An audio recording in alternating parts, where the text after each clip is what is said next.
Napili ko naman po yung Anecon kasi po, yun po, by referral po ng best friend ko.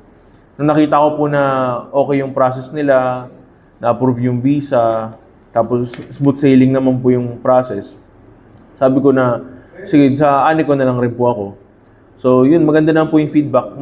Mabilis po yung process. Pag nag-chat po ako kay Ma'am Joanne, mabilis naman po yung response po niya.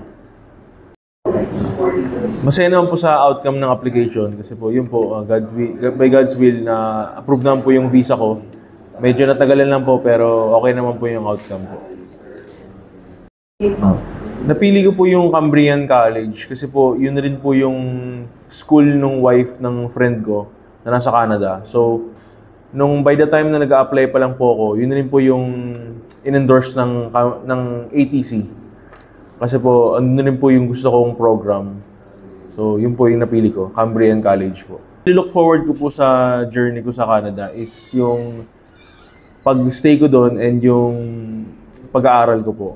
And yun, sana po is maganda yung buong experience ko as a student ulit. Kasi graduate na ako sa Philippines and working na po ako dito.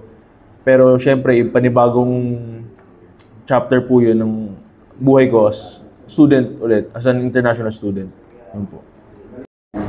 So yun po, since okay po yung pakikitungo nila sa akin as client dito sa ATC, I refer other people na kung gusto niyo po ng assistance po sa Canada or sa ibang bansa na ako na may connection po ang ATC, yun, I refer Anecon po. Kasi mas maayos po sila kausap and okay yun po yung process. Yun lang po.